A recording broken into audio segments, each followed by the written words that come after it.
Hey, my fellow property managers, Marc Cunningham at Grace Property Management. I just got back from visiting a lot of you last week out in Carlsbad, California at the NARPM National Broker Owner event. It was wonderful seeing so many of you out there. I got to give the closing keynote on the topic of the next 5 years in property management, how great it's going to be for us as an industry, what we as PMs can be doing to help more tenants, to help more owners as we enter this new market. So great seeing so many of you out there. By the way, I met a lot of people that I have not met in person before. Maybe they watch these videos. Do you know the most common comment I receive when I meet someone for the first time in person that I've never met before? Can you guess what it is?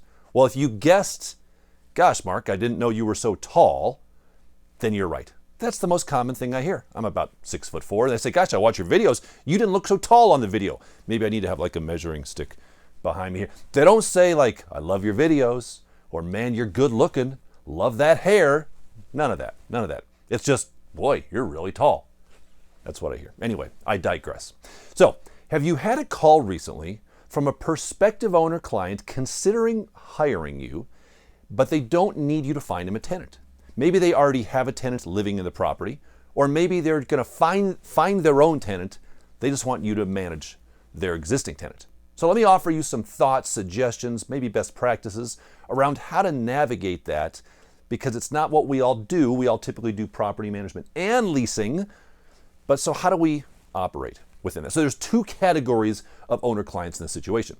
Category number one is they're bringing you an existing tenant. They say, gosh, I've been managing this property myself, or maybe I'm terminating my prior property management company. There's already a tenant living in the property, so you don't need to lease it. I'm giving you the tenant and the property to manage. A couple things to keep in mind. Number one, you have a tremendous amount of onboarding work to do. Just because there's a tenant there doesn't make it easier. It actually makes it harder.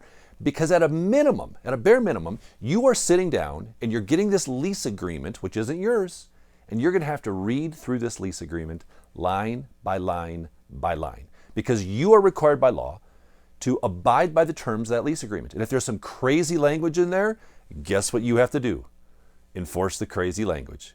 If it says you can't do this and you can't do that and you can't charge a late fee ever, and they get the half month's rent if they pay 12 months in advance, and access can only be given between 2 and 3 p.m. on Tuesdays, like whatever language is in there, you've got to uphold and abide by. You've got to change your process, your policies, not to do anything else on all the other properties you manage. For that one property, you've got to change the way you operate. That's a tremendous amount of work. Now, of course, you're going to walk the property, you're going to inspect it, you're going to get the security deposit transferred over, you're going to communicate, but there's a tremendous amount of work you do just to do onboarding. Something else to keep in mind is the unknown issues.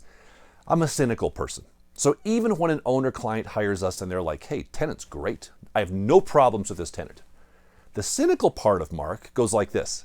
Well, if everything's so great, why do you really want to hire me? I mean, if they're just mailing you their check every single month like clockwork and they never bother you, what made you think, I don't really want to cash this check anymore. I'd rather have someone else just cash the check with my perfect property and my perfect tenant. I'm too cynical. I believe there's some underlying issues that they want to get out of the way on that they may not be telling you fully about yet because they just don't want to deal with it. Now, maybe not, maybe they're just a great person, but either way, you are taking on everything you're aware of and everything you're not aware of on the property and the tenant. So our recommendation is this. If they bring you an existing tenant, number one, do the work, because there's a lot of work to be done, but charge a setup fee. Charge for your time. Your time is valuable. You've got to change every process you have in place, from rent collections, possibly, to inspections, possibly, to access, to how you navigate that lease. Everything you have to change, because it just is. You're required to do that per the terms of the lease. So at least compensate yourself appropriately through the charging of an initial setup fee on onboarding that new tenant. Okay, now before we talk about the other type of tenant, where they say, I don't have a tenant yet, but I'm going to go find my own, I want to thank the sponsor for this month's video, Second Nature. And you say, oh, Marc, what's RBP? That's their resident benefit package. My fellow property managers, do you have a resident benefit package or resident amenity fee, whatever you want to call it, however you want to package it? You should have that in place. Second Nature can help you do that. They give you all the benefits, they administer it, they promote it to the tenants, they handle all that for you. So if you're too busy to be doing that, if you're too busy to be making money, Second Nature can help you do that because they will administer the resident benefit package. They handle all of that for you. I'm going to put a link in the video here. Reach out to them, have them demo for you their resident benefit package. If you reach out to them, tell them Mark sent you, but you should have a resident benefit package. It truly helps your tenants, it helps your owners because you attract better quality tenants, and it's a profit center to you. This is one of those true no-brainers through Second Nature, their resident benefit package. Okay, here we go. The types of owner clients that say this, hey, I don't have a tenant yet. So they call you and they say, yeah, I want to hire you, and you're talking about your fees. And then they say, oh, wait, you charge a leasing fee to find me a tenant too? Yeah, I think maybe I'll just find my own tenants and just have you manage it. Can I do that? And what they're trying to say is this. They're trying to get you to reduce the leasing fee because they don't want to pay you. They're like, I'll just put an ad on Craigslist. I'll find someone, move them in myself. I'll save that silly leasing fee you're going to charge me. And then you just manage my tenant. So what do you do there? Do you have a policy, a process in place? Because that's what their goal is. Their goal is not to pay you a leasing fee. And that's not a bad thing for them. I mean, they don't know what goes into finding a tenant. They're trying to save a few bucks. I totally get it. So a couple things. How are you going to qualify? How are they going to qualify, actually, is the better question. So I think what you want to do is have a conversation maybe like this. Okay, Mr. Owner, so you don't have a tenant in place right now. No, I don't. I want to go find my own. I think I have some friends. My ex-wife's ex-jail mate's cell's brother-in-law who just got released on probation needs a place to live. So I'm going to go ahead and rent to them, and then you can collect the rent, and you handle that. You handle that. How are you going to qualify them? Because if you're not qualifying them, if the owner's qualifying them, that can get into some sticky situations. So at a minimum, if they're like, no, it's my brother-in-law, go ahead and let them live there. I recommend you still qualify them. You still say, well, gosh, we still want to qualify them on our criteria. They have to meet our criteria. Otherwise, we're the ones that have to go in and enforce rent collection on someone who we wouldn't have approved otherwise. So my recommendation is you still qualifying them, even if they bring them to you. Even if they're like, here you go, rent to my brother-in-law. That's fine. I will process your brother-in-law, but if your brother-in-law doesn't meet our approval system, I can't rent to your brother-in-law. Well, I want you to rent to my brother-in-law. At a minimum, in that case, have them sign some kind of a disclosure so if the brother-in-law doesn't pay rent, it doesn't come back and burn you. Number 3 is this. Sometimes I've heard him say, well, gosh, I'll find my own lease. I don't want to pay you for your lease. I'll go download one off the internet and I'll use that lease and you can manage from that. Well, that takes us back to the first thing we talked about, didn't it? Where you're having to read a lease agreement. My recommendation would be that you use your lease agreement so you keep everything consistent and they pay for that.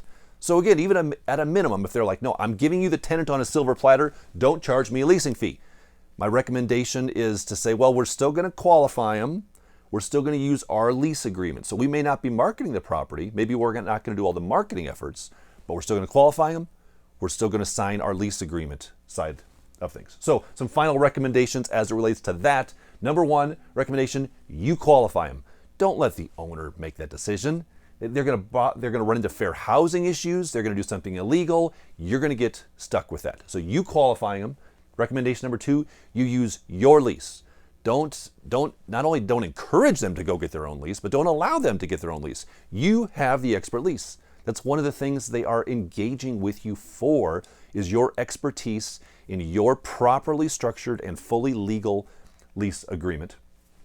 And then number 3, don't fully waive the leasing fee, would be my suggestion to you. Now do what you want, but it's still, you're qualifying them, you're providing the lease. So maybe you say, well, gosh, I didn't market, I didn't do any work. Well, you're still doing these things. So maybe you reduce your leasing fee by a certain percentage to offset that type of thing. So what we say for our company, for example, is we say, Mr. Owner, here's the deal. Once we initiate the marketing of the property, okay, we flip the marketing switch and we're going. At that point in time, if it's a day later, a week later, a month later, if you bring us an applicant, you would pay us the full leasing fee at that point in time because we have initiated our marketing process. And the fact that the lead flowed to us from you is great, but we're still doing our efforts. Now, if you bring us a lead before we've initiated the marketing of the property, then by all means, we will be happy to greatly reduce that leasing fee because we haven't had to go through the marketing and the showing of the property. So we're not going to waive it, but it would be a greatly reduced leasing fee. Now, everything I just said is just an opinion. If you have a different way, a better way of doing it, wonderful.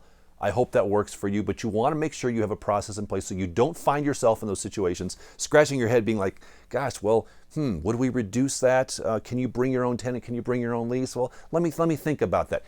Have a process, have a policy in place. My friends, I hope that was helpful to you.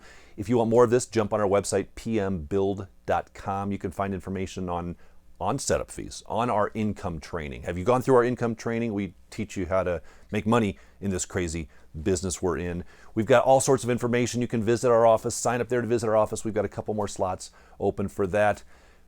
I will see you in 2 weeks, my friends. Until then, I wish you success.